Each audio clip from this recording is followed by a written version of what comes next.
Today, I'm joined by Heather Stewart, a transformation guide whose journey from the intensity of a 15-year accounting career to the serenity of yoga, wellness, and coaching exemplifies reinvention with grace. Her philosophy that life is unfolding for us, not against us, invites us to meet every twist with trust rather than tension. This conversation opens the doors to reframing struggle, reclaiming alignment, and rediscovering the quiet intelligence of our own timing. So, welcome, Heather. It's a pleasure to have you on my show. Thank you so much. It's so nice to meet you. Well, the pleasure is all mine. So, Heather, your shift from a high pressure corporate world to a deeply aligned wellness path is profound. So, what first nudged you towards trusting that life was guiding you rather than resisting you? I think that I never would have made that big a change if, on some level, I didn't have that belief that everything was going to work out. Because, you work your y- growing up, they tell you to get a career. When you're in school, you have all of these things that you need to do. And then if you're there and you're not happy, you think that your life is just meant to be that way. Oh, I'm meant to struggle. But if I hadn't believed that there was something else, I don't think I would have trusted. We're talking about trust. Imagine leaving a career and not knowing what you're going to do. People thought I was crazy. So, along the way, n- I saw them as nudges, but other people would just think, oh, well, that wasn't a nudge. And I think it's because the universe sends you nudges in subtle ways. Unless you stop paying attention, then it gives you a bigger nudge. But there was a radio report on about I was in the middle of this intense budget time and I was trying really hard to find um, an extra $1 million for the shareholders, really, because I worked for a $1 billion company. And the radio was on and it said how much the major shareholder was worth. And I just thought, he doesn't need another $1 million. Why am I doing this? Why am I trying to do this? It didn't like my brain just went, that doesn't make any sense. And I was potentially going to be up for a promotion a little while later. And I remember saying to one of my colleagues that I didn't want a promotion. And she thought it was crazy because we always want to get, improve and improve. But I didn't see that as an improvement. I saw that as me trading more of my life for money. And money is a great thing. You can do amazing things with it. But the trade off wasn't big enough for me. I was like, I only have so much time. I can get money anywhere. I don't have to get it here. It's like you can earn money doing so many things. Why do I need to trade my time, which I think is precious, for something I don't like doing? So it was like all those little crumbs along the way that one day I just said, wow, I think I have to leave. And off I went. I actually went to India for 3 months. Yeah, that's very interesting. And what I feel is that what makes you happy and what doesn't make you happy, it doesn't have to make sense to everyone else. It just have to make sense to you. And if that instinct is telling you to leave, then you should definitely do it. So that brings me to the point that was there a moment when you recognized that the discomfort itself was part of the direction? Oh, that's a good question. I think that took longer to realize because it's almost like a honeymoon period. When you first go to do something, it's exciting and you're like, this is great. It's so much fun. I'm not doing this anymore.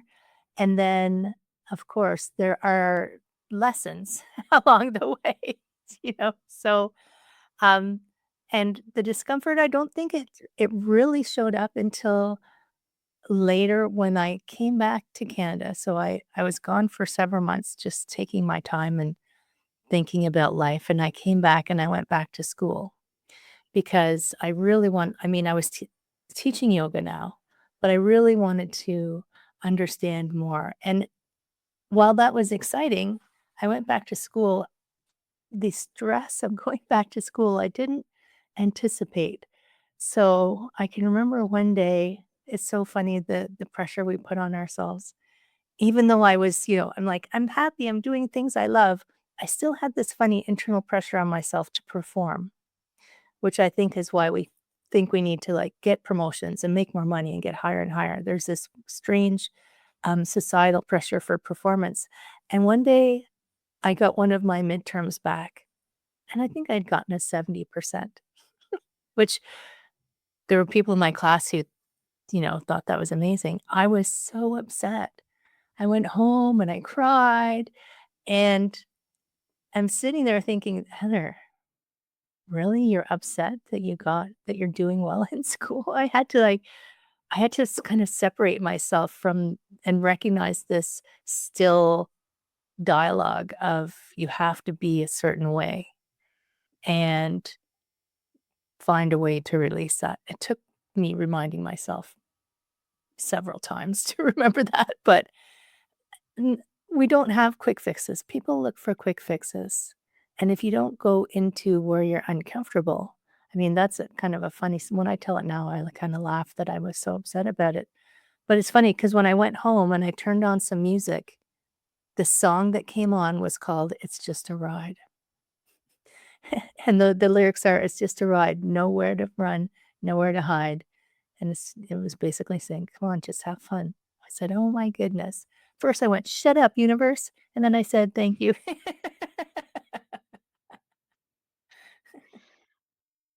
Well, I think that life has very unique ways of reminding us, what really matters.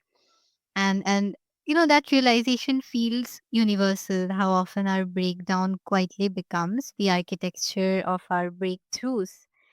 So moving on, many people fear stepping away from the definitions of success, like you just mentioned, they've outgrown. So how did you navigate the tension between security and inner truth? Right, and it is hard because we are trained almost to look for validation and acceptance and, all of those things from outside of ourselves, right?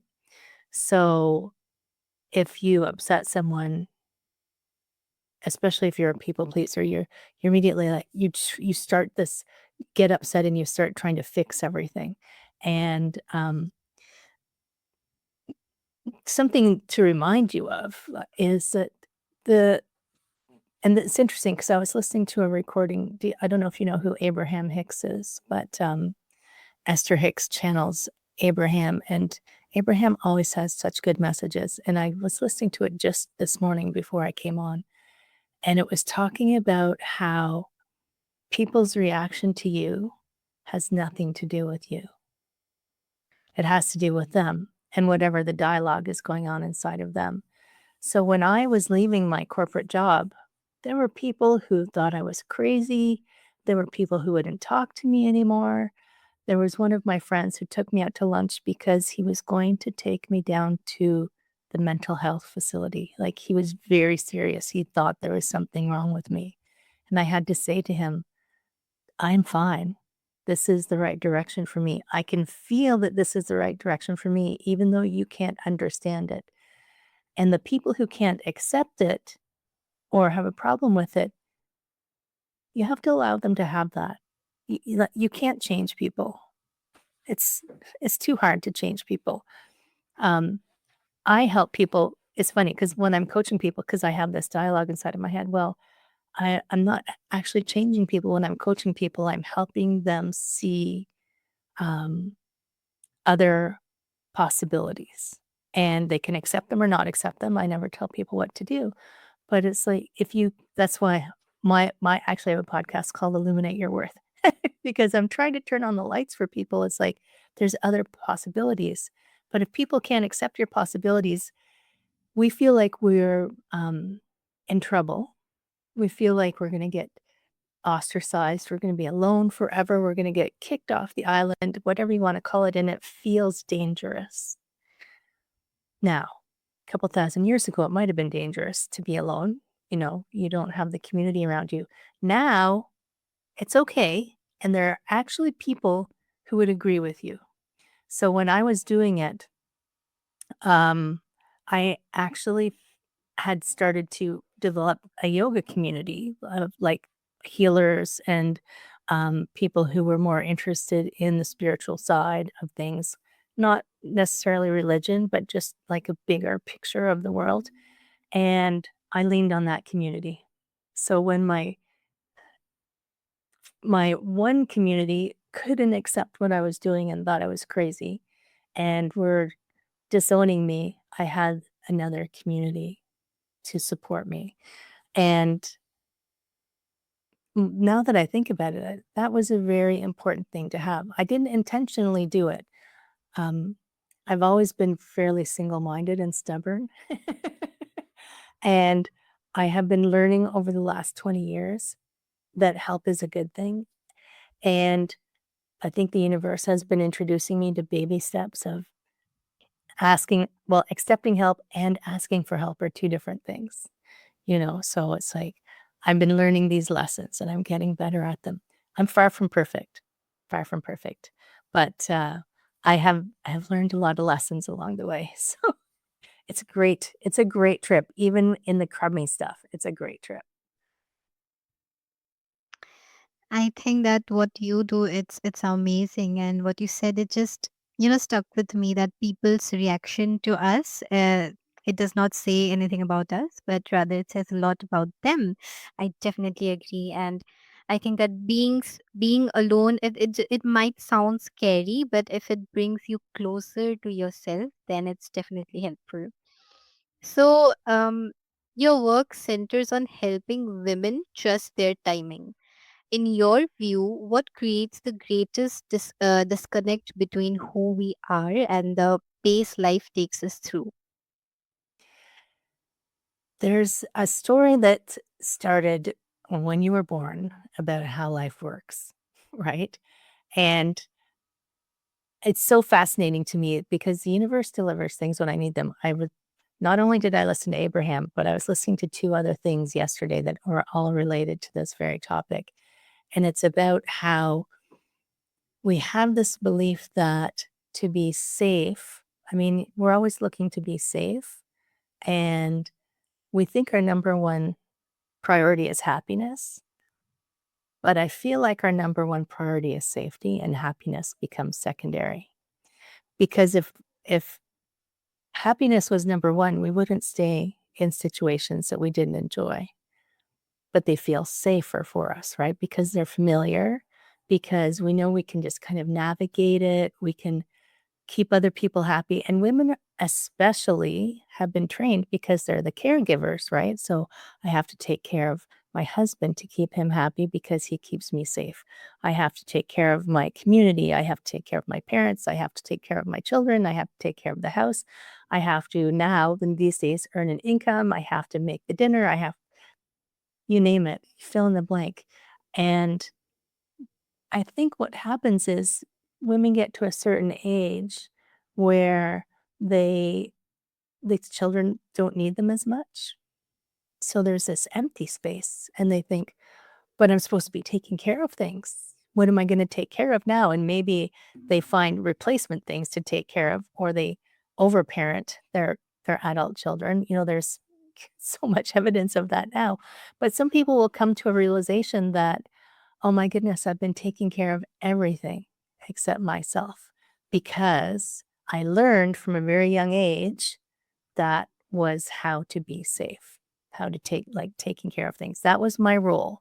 You know, Sometimes I blame Disney because all the princesses, the prince has to come in and save them, but they take care of everything. Think of Snow White. She took care of everything. Well, those gnomes, what are they? I can't remember. Those little dwarf guys. They went out and did the work and she took care of everything. But at some point, hopefully you realize that should it be your most important person and that safety is a good priority to have. I don't want people, going out and stepping in front of traffic or fighting man-eating tigers or anything, but if in this world currently, we're pretty safe. And I actually did a podcast on lonely versus loneliness. So being alone is not the same as being lonely, right? Being alone sometimes is a good thing. Doesn't mean you have to be lonely. But having access to a community, I mean, it's a great thing. The when women come to that realization that they have lived their whole life for someone else, and I've had clients who didn't even know what made them happy anymore. I mean, I think they did. Well, eventually they did, but it was kind of like asking enough questions for them to realize what made them happy. Because when you've always been finding your happiness by making other people happy, it's never going to be fulfilled because you can never make people happy. They choose whether they're happy or not. And now I've lost the question. This happens to me. But I really think that women, they've lived so long and been conditioned so much to serve other people that they reach a point, hopefully, where they realize that that was the wrong focus. And then they're lost because sometimes they don't know what to do. So that's when I turn the lights on. That's why I call myself a guide, because I'm just like, I can guide you, but you have to choose the road. You have to choose to walk it. I'll hold your hand when it gets hard.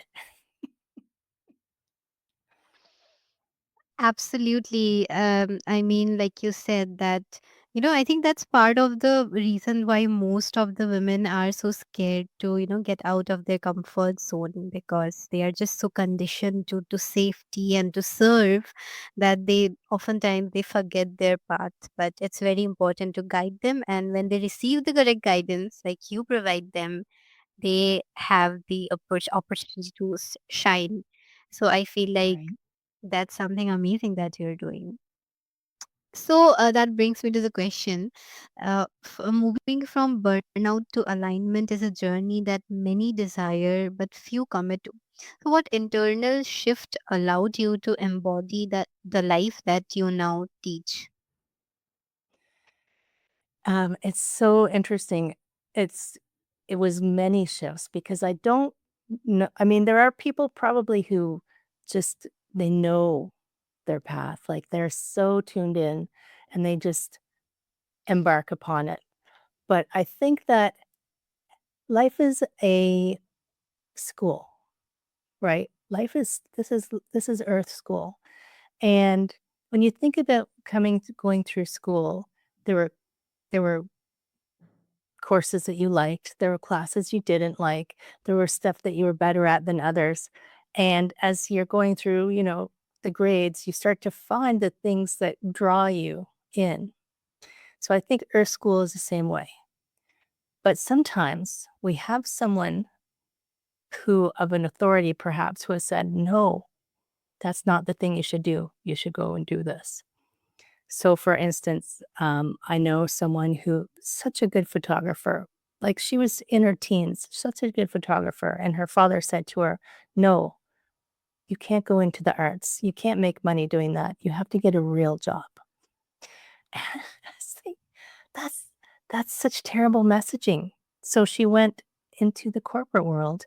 Now, luckily for her, because she knows me, um, we've got her into a job where she can use that talent. She's in social media for a big company. But think about the people who were interested in, and if they had followed their curiosity, because life is school, if they'd followed their curiosity, they would have been in alignment, right?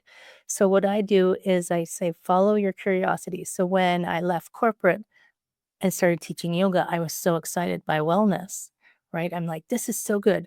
I went back to school for 2 years to become a registered therapist. So I was doing massage therapy. I did acupuncture. I did Reiki. I did cranial sacral, anything I could study to understand how the body worked and how to get them well. Became a personal trainer. So I went into fitness and all of this stuff. And it was so fascinating for me. And then I had a stroke in 2021.